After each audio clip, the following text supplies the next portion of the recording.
Hello, I'm Dr. Stephen Hassan with another episode of the Influence Continuum. And American democracy depends on free and fair elections. And I am a dues-paying member of Braver Angels, an organization that I think all Americans, whether they lean red, whether they lean blue, should be aware of and potentially get involved with. I'm going to take a moment before I introduce our guests to just say, read a little bit from their website, braverangels.org, our mission. They say Americans on opposite sides of the political spectrum don't only disagree on issues, they increasingly dislike one another. This growing partisan animosity is the crisis of our time and threatens our nation. Braver Angels exists to address this challenge. And they say, as we separate into groups that increasingly do not even know or interact, people of differing opinions, we lose trust in our institutions, eroding the ability to govern ourselves and lower the caliber of citizenship.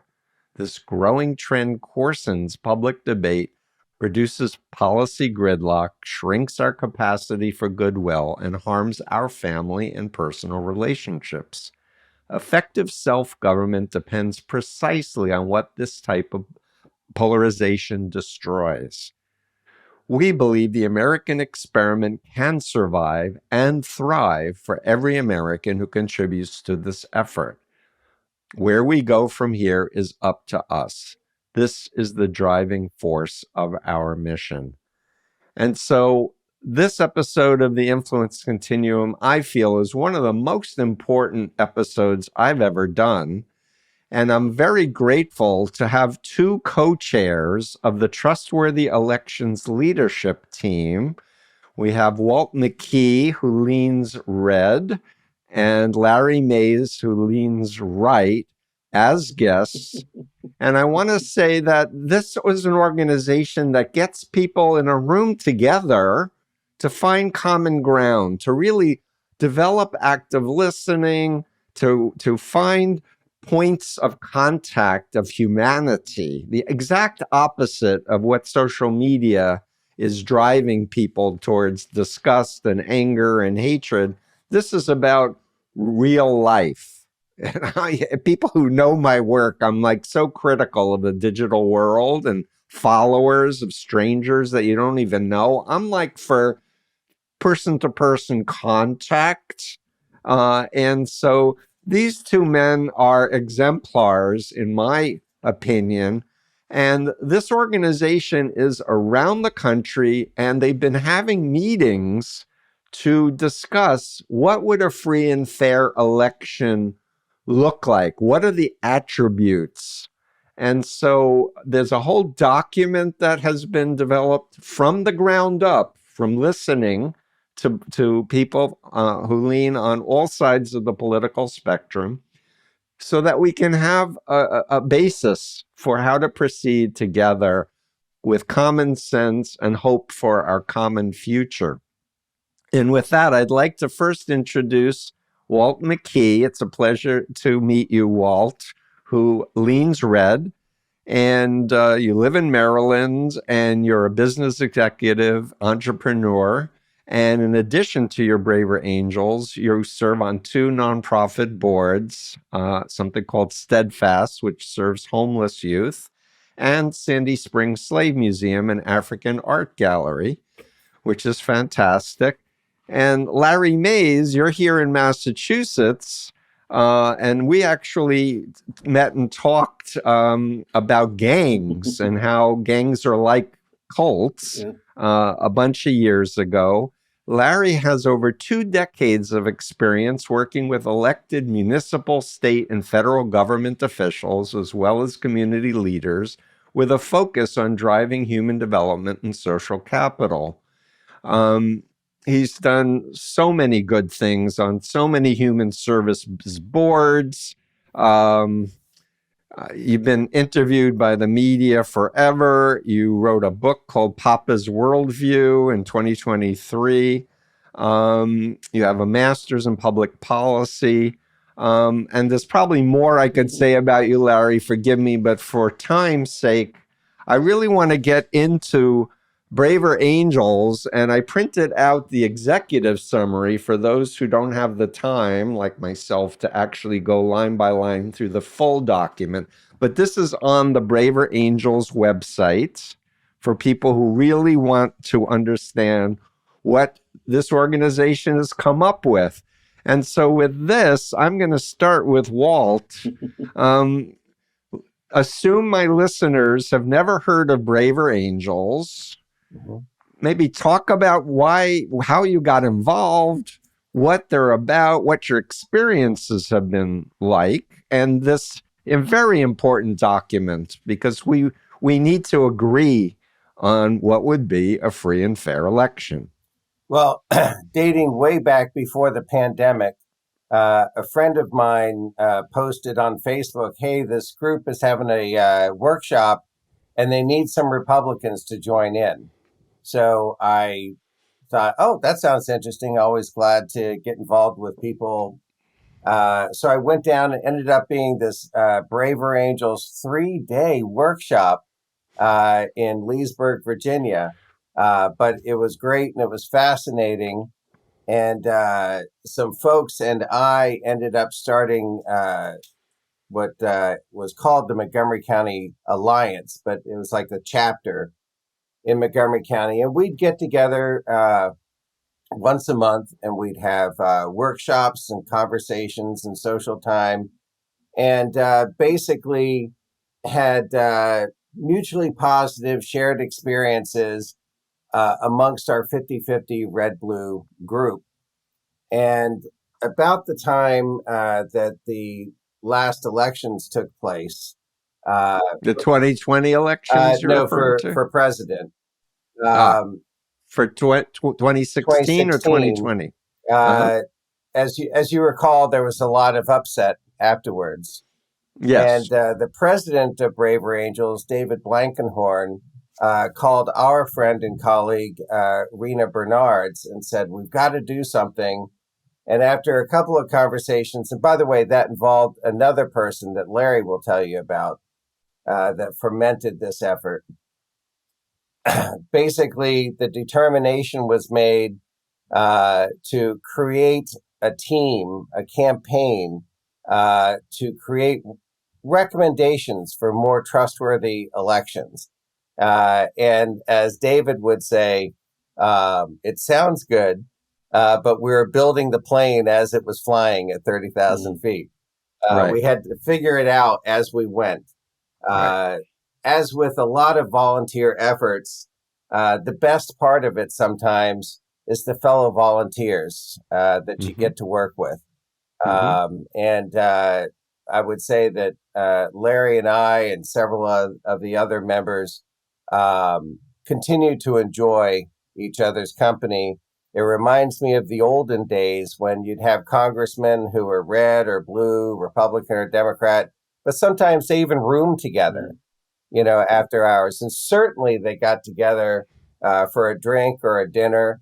You even had Tip O'Neill going over to the Reagan White House, to cool their jets together after hours. Yeah. Humanity. God bless us all. Yeah. And in the end, just to give you a few mechanics and partly to glance at my notes, this is the result of the work of over 200 volunteers from 27 states, balanced always evenly between red and blue. We use the red-blue workshop method of Braver Angels. We had 26 separate local workshops. And those balanced teams, no recommendations out of those could come unless it was unanimous between the reds and the blues. They came up with 727 individual points of agreement. And we used those 727 points of agreement. Keep in mind, a lot of them were overlapping. And guided by those points of agreement, the leadership team, which was also 50-50 red and blue, arrived at the set of solutions in this report, which we believe, all of which could be readily implemented. It only requires the will of the people and their representatives. And with that, I await future questions. Well, I'm going to pass to Larry. Larry, tell us about how you heard about Braver Angels and give us your what you. Thanks, Stephen. Please. I think Walt did a great job. I just one clarification. Larry leans blue, not right. I apologize. No worries. Is it he leans I red lean or blue? You lean Walt blue. leans red. No worries. No worries. I no, apologize. and I think Walt did a great job. It's a ridiculous thing, even red and blue and left and right. I'm for human rights and rule of law and anti-authoritarianism. And for humanity. We only bring it up to emphasize working together. And that was the point, right? And so, you know, how I got involved with Braver Angels, there's a gentleman by the name, well-known national community organizer who happens to be in Boston, Lou Finfer, who's a good friend, and who there was a New York Times article. President Obama had to make a decision whether or not after Harvard Law, if he was going to go work for Lou Finfer or go and teach at the law school in Chicago. And we all know that he made it, in my mind, the right decision. And anyway, Lou he went to Chicago to law school. Well, he went to Chicago to teach at law school after Harvard Law. I'm sorry. But the interesting thing is, Lou approached me several years ago about an initiative called Bravery Angels, which at the time I didn't know. But he said he had a friend who co-founded this organization that brought people together from different, if you will, political backgrounds. And you mentioned a gentleman's name is David Blankenhorn, and immediately I said, wait a minute. I think I have a book by that man. Wasn't he from the Bush administration? He said, yeah. I said, oh, he wrote a book on fatherhood, I remember. He was dealing with the faith-based initiative. He said, yeah, Lou says. And I said, well, how do you know him? He said, well, we went to Harvard together. I said, oh, you guys went. And, Larry, he's from Mississippi. And for a while, he was a community organizer in Dorchester, which really blew my mind. I said, wow, I had no idea. Dorchester, Mass. Yep. So anyway, he put me in touch with David Blankenhorn, and then David put myself and a Reverend Brown and Lou Finfer together with a gentleman by the name of David Owinski, who was part of the leadership, as I understood, of Braver Angels, and had this idea about doing something around trustworthy elections, right? On that narrow question. Mm-hmm. And when we first met over Zoom with David, he talked about the shenanigans he felt that happened during the presidential election in 2020, and in Pennsylvania, which, in my mind, I'm like, oh my God, here we go. But then he pivoted and said, but I think there's serious voter suppression in the country. And his point was almost like the Reese cup thing, the chocolate and the peanut butter, you put them together. And he says, look, if we can't agree, on what a trustworthy election looks like, be it those from dealing with voter suppression or those who believe that there were malfeasance or some issues that went on in certain elections, then we're doomed as a country. And he was sincere around that. Anyway, there was some planning that happened, and unfortunately, we lost David. David died before we did our first live workshop, I would say, at Boston College, in which we brought 8 MAGA supporters and 8 progressives. And anyway, I'll just say this because I want to get to the rest of the questions. But there was one guy who was about 6'3", about 300 pounds. He's I would say fairly well known in Boston politics, who had showed up for that first workshop, and he says, Larry, I want to be clear, man. I'm not taking any SHIT today from anybody when it comes to elections. And, I just said, man, this is going to be a long day, right? But, and I got a chance to co-moderate. Long story short, out of that process, which the Common Ground process, which Rena Bernards developed for Braver Angels that Walt had mentioned, there were 16, I believe there were 16 agreements that came out of that. And I was absolutely shocked because I was absolutely, Steve, committed to um, the possibility that it was worth doing, but we may not get anything out of it, after 3 hours. And, from that, and I think Walt has talked about we've done several workshops, since that time around the country, and agreements have come out. And so the point is, and I think the success of it in my mind had to do with looking at a very narrow question, right? What does a trustworthy election look like? And I think the discovery is that there are people that, regardless of one's supposed political makeup, that actually do believe, or do want, Right. or do desire something that is trustworthy, something that is believable, something that they can hang their hat on. So, and I just like to say that working with with Walt, as co-chairs, it's been a blast. And I had my first, and I'll say, and last, hopefully, cigar with this man. But it was. You mean last because Yes, tobacco's bad for your they said when in lungs? Rome, the man he set this whole thing up where we sat down. I think it was midnight, Walt, outside of a dorm at one of was last year's conventions for Braver Angels, and smoke a cigar. It was a blast. And I said this man would be my buddy for the rest of my life. It was pretty amazing. Nice. Pretty amazing. It was a victory moment. The victory moment. That's right. So I want to come back to a conversation, Larry, you and I had where you first shared this document of what would a trustworthy, and you said, Steve, the media is not interested. I put out the word and crickets. I'll never forget crickets. Yeah.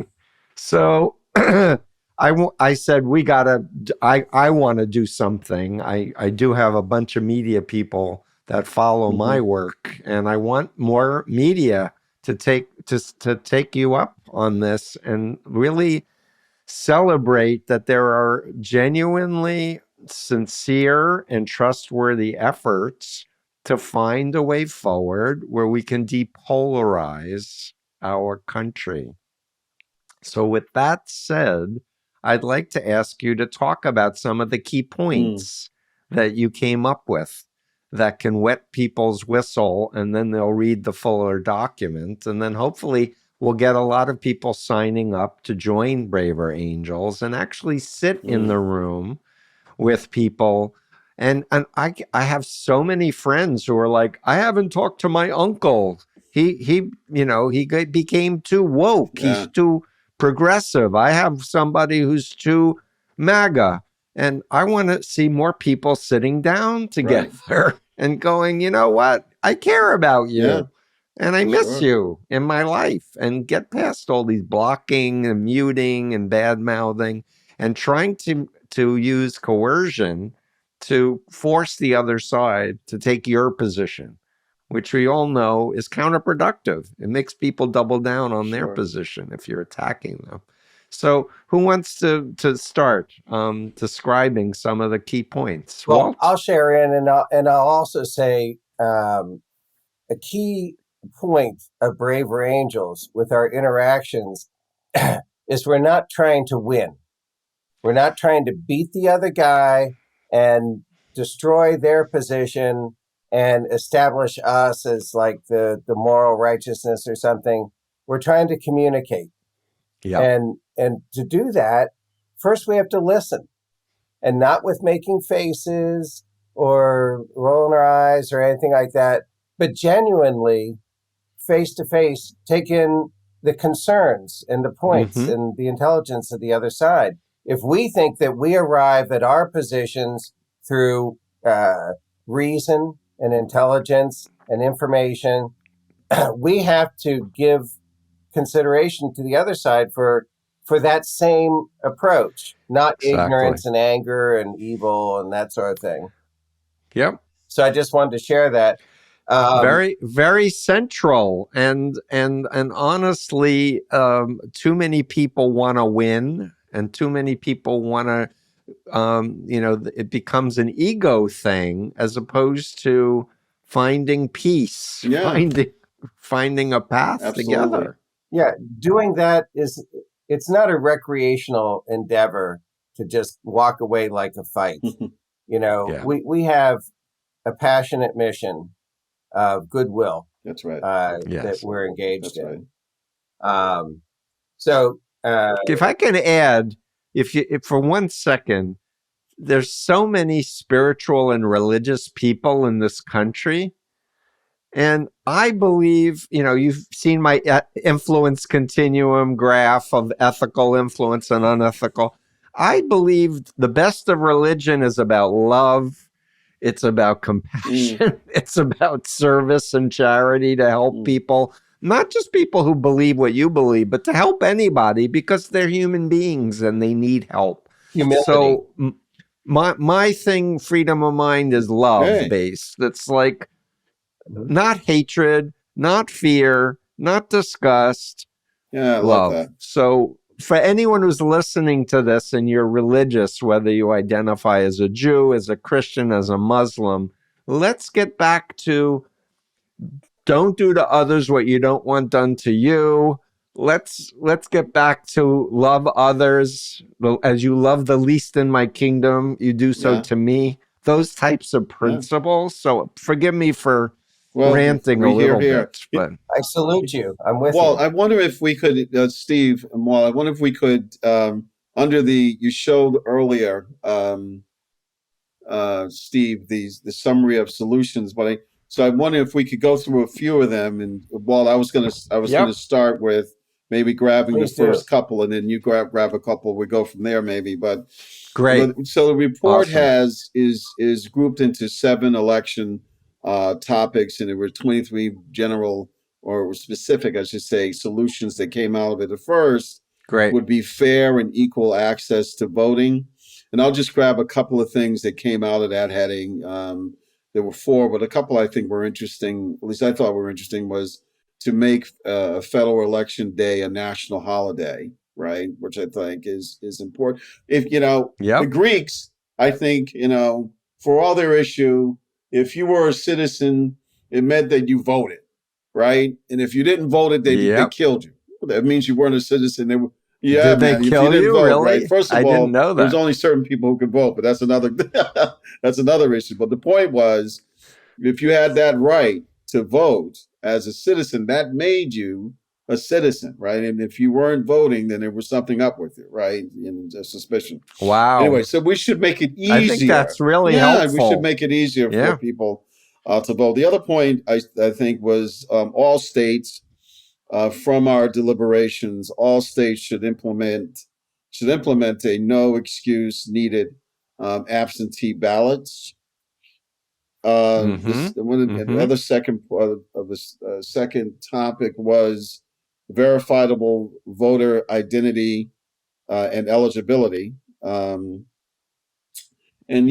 states should require a person to show an ID when voting. And it should be an affirmative duty of state governments to provide an acceptable free voter ID, either photo or non-photo, to every eligible voter. So that was a couple of things that came out of that point. I think, so I was thinking, Walt, you would take the rest of them on. So those are the couple of topics, and then there's several more. Well, one that I always focused on and was passionate about is the redistricting and gerrymandering issue. And, I live here in Maryland, and I live in a genuine salamander of a district that goes from where I live up through another county, into Baltimore City, and that sort of thing.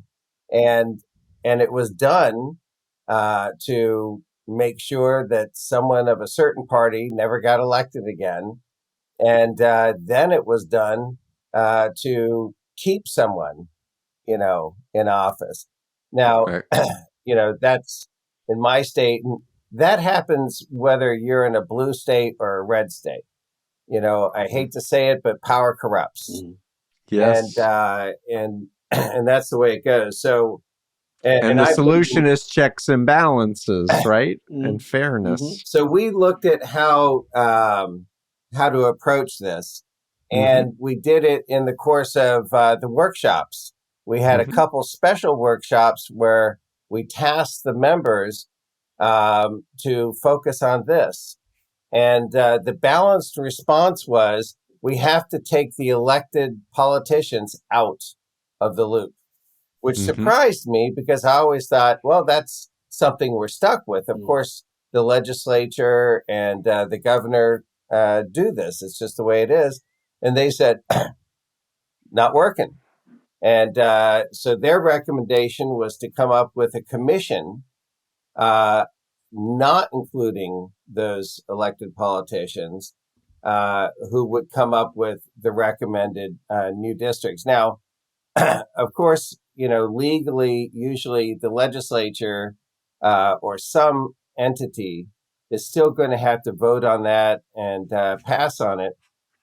But the hope is that they'll be compelled by some dignity to take it seriously. And the other recommendation on that was there are software programs, algorithms that take a state and they take into account the population, centers of gravity, terrain features, rivers, and things like that, and balance things out. We're not saying that that AI should now be in charge of this process, but we're saying it's a good check. As the commission is doing its work, utilize these tools and see if there's a reality check to be used. Another issue was confidence in vote counting.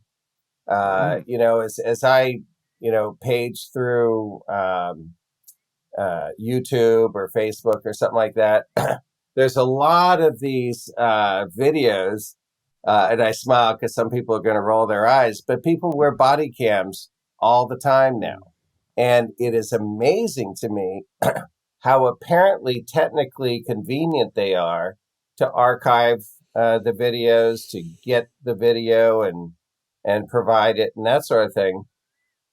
And among other things, that the people who are handling these votes behind the scenes have body cams or there's cameras above, and that these videos be accessible. And makes sense to me. I mean, if everyone's just going about their business, then they should be saluted by how these handled it.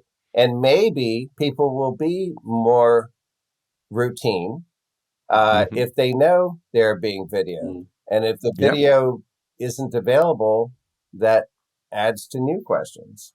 Right.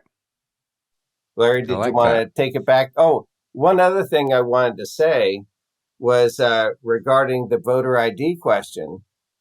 I've talked about voter ID as an issue with my blue friends for decades. And I just assumed that this wasn't even an issue that was going to come up. Yeah. I just thought, well, that's not even a conversation worth spending time on.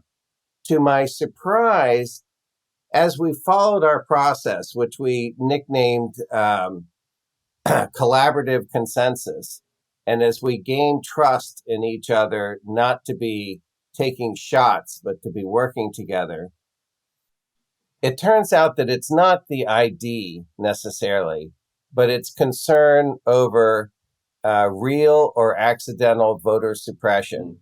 That there are some people who don't have an ID or are not, it's not convenient to them. And then when the day comes, they're out of luck. And so instead, the mentality shifted to not the headline of voter ID, but to solving or addressing that issue. And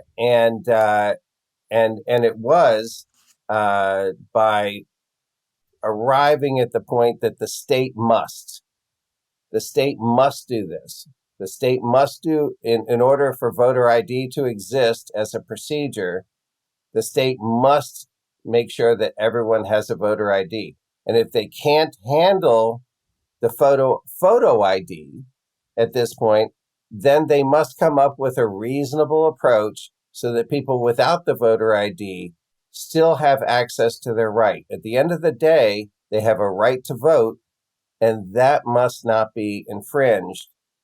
We're here to enhance the process, Right. not to restrict people's That's rights. right. Well said, Walt. And one of the other points that we worked on was topics was transparency and accountability, right? Where just a couple of points. We believe that all high schools, imagine that in America, that all high schools teach civics with the focus on constitutional rights and editorial processes. I remember several years ago, and I was shocked to learn this, that we actually had to, in the state standards for education, put in civics to be taught, right? In in our schools, and someone was making fun of, and I didn't think it was funny, that there was an elected official who did not know the three branches of government, right? And I said, that's not Yep. funny, right? It's not, I don't think this person, there was any evil intent and that kind of thing. The man honestly didn't know, right? And so that goes back to Right. education, right? And so we should, if we're going to be a democracy, if we're going to be a republic, if this stands for anything, we should teach our young people civics. The other thing is we like. Can I interrupt you before you go on, Larry? Just on the civics point. So there's a fantastic organization called iCivics.org. It was set up by former Supreme Court Justice Sandra Day O'Connor. A friend of mine, an attorney named Louise Dubé, is the executive director. I actually interviewed her for the Influence Continuum. And they have a curriculum that they have developed that is in many school systems, but not every school system. It should be in every school system. And frankly, it should be mandatory for all homeschooling credentialed systems, because there's a lot of people who are not going to public school, but they need to understand they're living in a country, and they should understand what comprises being a responsible member of society if you're living there, if you're using the resources. So I really just want to highlight iCivics.org is fantastic. That's another organization. That's a great resource. Thanks for sharing. Thank you. Yeah. Well, you were going to say? Yeah, so I apologize for interrupting you, but please Steve, continue. It's your podcast. You do what you like. I know, but you're my guest. You're my guest, my man. Be my guest. Be my guest. The other thing I would say to promote transparency and accountability, under this point about transparency and accountability, I really want to stress this one. We're calling on in the report the National Governors Associations to form a politically independent institution to recommend best practices for state and national elections. And that includes setting standards for auditing voter ID, ballot structuring, polling access, and that sort of thing, right? So, we want a governing body, right, to make sure, and we're looking at the governors' associations to do this, right, across the country, right, to make it more transparent and more accountability. And, and then, one of the other points of the report was safety and security in the election process. I mean, I learned more about the chain of custody, never really thought of it much, and how important that is. I don't know, Wally, what your thoughts were around that in terms of the chain of custody around, Explain what that is for my listeners. I think I know what it is, but Well, the please, chain of Walt. custody, whether it's a drop box that people drop their absentee ballot, their mail-in ballot in, or if they're in a polling place on election day, that you have, it's kind of like police evidence, that you have agreed to documentation that, okay, it was given to the person, they executed their ballot. In our case, it scans through a scanner. The original paper ballot drops into a lockbox. At some point, when that's full or at the end of the day, it's locked off. The local guy signs off on it. The courier type guy signs it. It's kind of like money going to a bank. It gets taken to a facility. Someone receives it. Cameras along the way. No offense to anyone. It's not supposed to impugn their personal integrity. They're part of something bigger than themselves. Right. And then when the time comes, if they have to be counted, because we're assuming that there was an automated system, then again, someone checks that evidence, so to speak, out of holding, and they're counted in whatever professional way is set, and you that's the type of thing that we're talking about. Yeah. Yep. Absolutely. Yep. And I like that you said this is how police evidence is. You have to have accountability, because if someone is being held criminally liable or whatever, you need to know the evidence hasn't been tampered with. It's professionalism. Yeah. And everyone is counting on these folks, and we also are very concerned. The people who are involved, granted, they're probably being paid, but what are they being paid? $15 an hour. It's lunch money for volunteers, really. Right. What they're being paid, and it is absolutely critical that we all value their service to our community and to this process, and we emphasized that we wanted legal penalties in place for anyone harassing them or, God forbid, doing violence toward them. Or threatening them or their family. These horrible. are the volunteer firefighters or career firefighters, so to speak, of this process.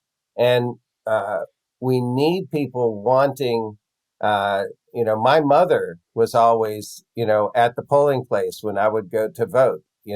Neighbors are there. And whether those folks are going there to staff the polling place, they need to not be worried about personal safety or someone harassing their family. Right. We need those people. Yes. Yeah. Absolutely. We want to support them 100%. That's right. Absolutely true. And we want to encourage people to volunteer, if just to be watchers, just to stand by and make sure no one's making trouble. Thank goodness there's a lot of people who want to volunteer. They either saw it and they want to emulate what they saw when they were young, or they fortunately have the personality that they're delighted to be of service to their community, and we need them to have the goodwill, the space, to go ahead and indulge themselves with that service without fear. And I would add, if I may, there are many citizens who come from authoritarian, totalitarian countries that they've escaped from to come to the U.S. and made the effort to become a citizen and promise and swear allegiance to this country. They want to help. They don't want fascism and authoritarianism. So they value their freedom in a way that most people take it for granted. I like the idea. I'm hopeful that a lot of those folks would be featured guests in civics classes. There you go. Yes, absolutely. Yeah. On that, the last topic point that we had in the report was the peaceful transfer of power. And one of the points Mm. that we had under there was that all candidates and citizens are encouraged to sign a team democracy safe and fair election pledge. And I'll just go through a couple, and George and Walt, you can pick up if you like. We want someone who wants to be elected official, right, in our country to say, Right. I respect, right, the checks and balances defined in the United States Constitution, and I support the electoral process that protect the freedoms, liberties, and opportunities that are assured by our democratic institutions and norms. And therefore, I commit to act according to the following. Elections are conducted according to the rule of law without partisan bias. Walt, I don't know if you want to pick up from there, if you got it in front of you. Yeah, all citizens can easily exercise their rights to participate in a transparent, safe, and secure electoral process. All claims of election irregularities are submitted in good faith for judgment by the judicial system in accordance with the law, and all participants accept and support the final results. And the election process, including the transfer of power, is conducted peacefully, absent intimidation, violence, or other unlawful means. And I think a really important item there is the word transparency. Mm-hmm. Okay. Yeah. So that there is no benefit of the doubt to questions about the electoral process. That any reasonable person could look at the process and say, it is what it is. This side or that side, the process worked, and the election results are this.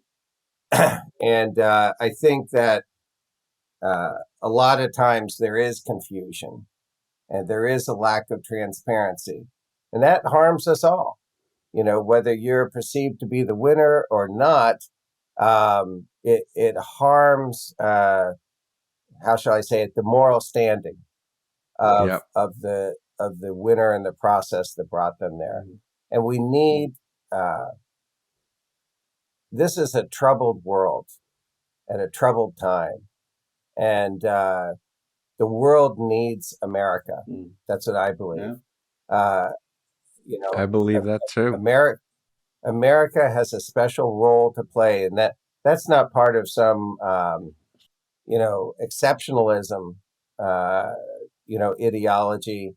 It's that all things considered, economically, government wise, we are kind of an island of stability relative to most of the rest of the world, and people throughout the world need to have that to lean on, to look at the shining city of the hill and say things can be better. They don't have to be like this. And I think that we have a role to play in helping guide towards a more transparent, fair elections process. And that's what we're doing. That's right. Yeah, can add to that, my friend.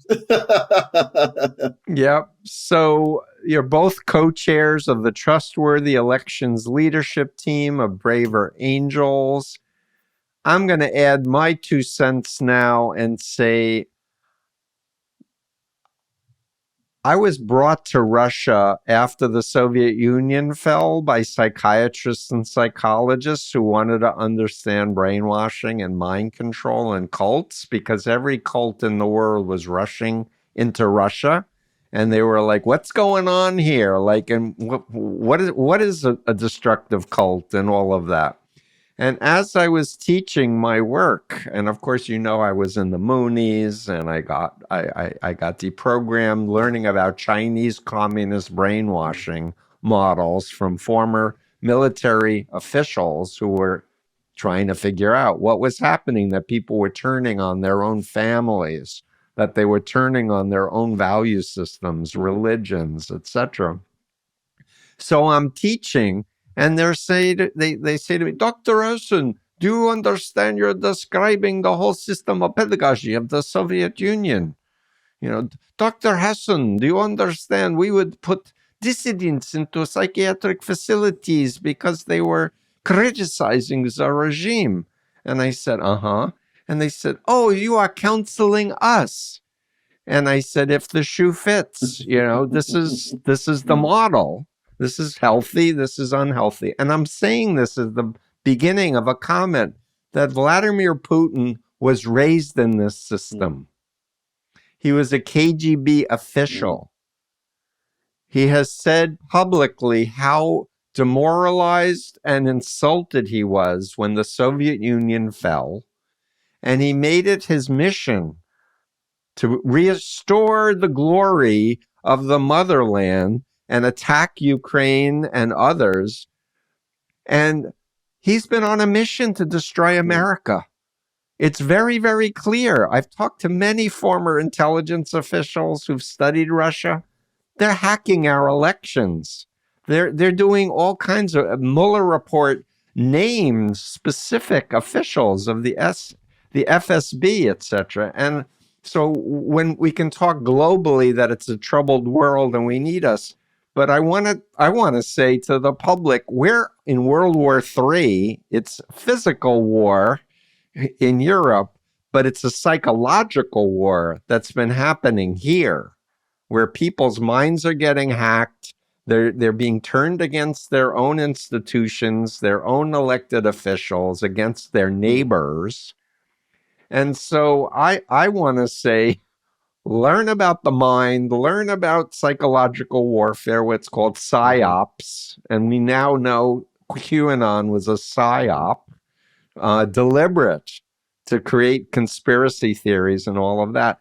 So there's this other dimension that I want people not just to know what America stands for in civics and rule of law, but that we're under attack and we have to take care of our own. We have to think about our family members, our friends who are in this mindset that we have to destroy government legislation. We have to abandon checks and rules of law, that we have to establish a theocracy to impose one version of Christian nationalism over the rest of us. That is a force that's being asserted today. So forgive me for my rant, but it's your podcast. It's your podcast. This is my podcast, but I meant it to promote Braver Angels, but I also think that people, while I'm saying we need to find common ground, we also need to understand there are enemies of democracy that want to subvert our country. They want to subvert our currency. They want to devalue the dollar. They want to go crypto so people won't pay taxes. And our public institutions will fall apart.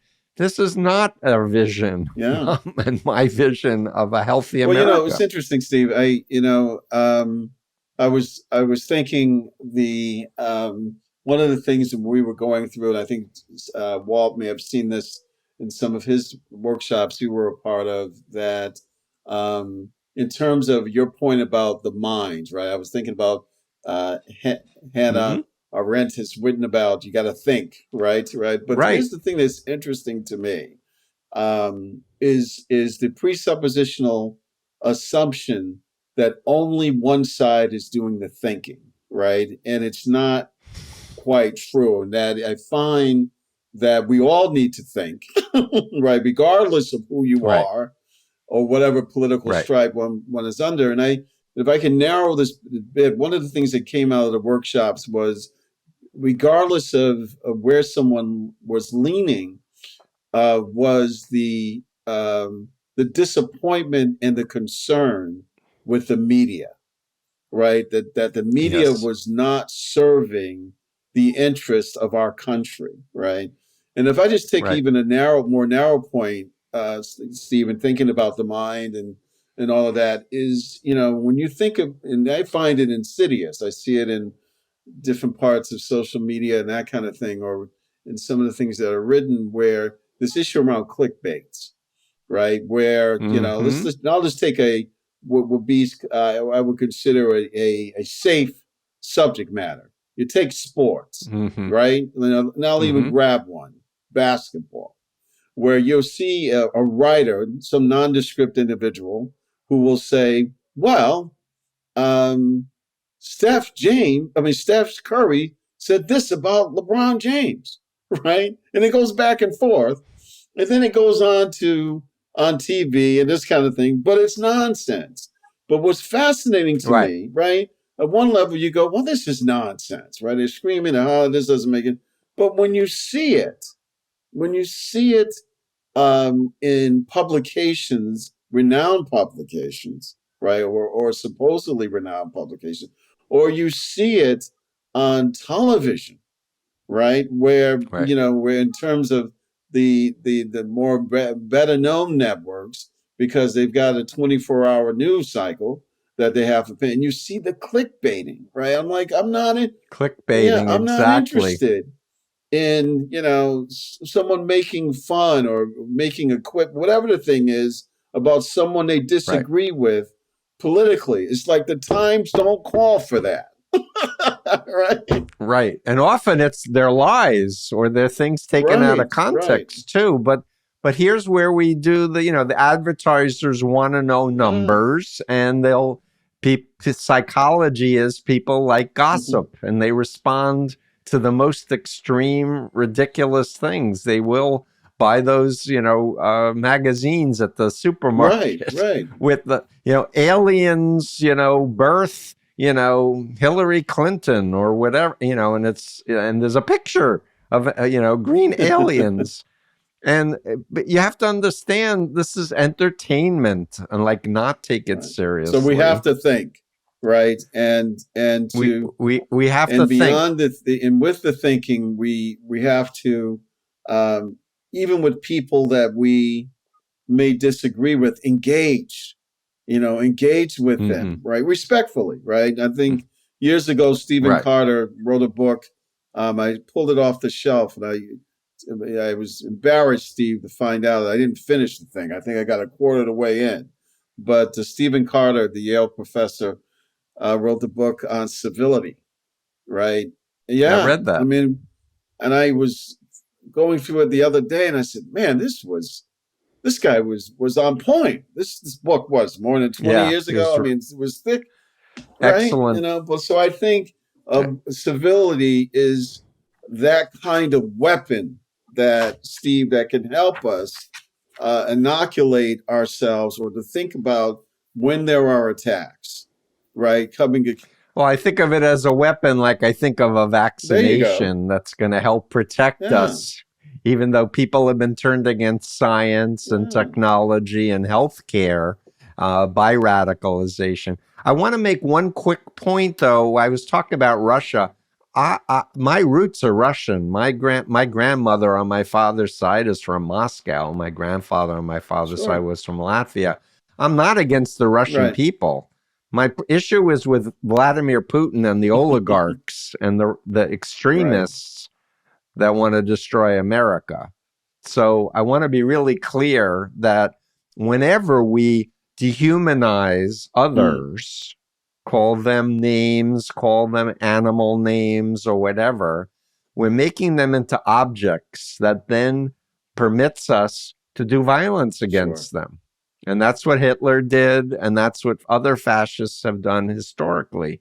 So if you come across media with it's doing that type of dehumanization or objectification of other real live human beings, turn it off or just call it out as what it is.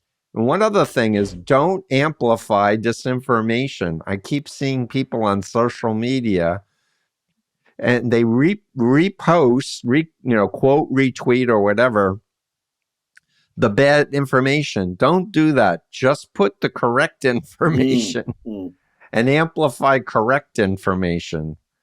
Trump had $2 billion of free advertising in the 2016 election. It was a strategy to keep putting the name Trump in people's heads. $2 billion worth of free, because he would say one absurd thing after another absurd thing, and everybody in the media, all media, was repeating it. I just wanted to add one final thing, since we've gotten a little far afield here. I apologize. My leaning blue came out.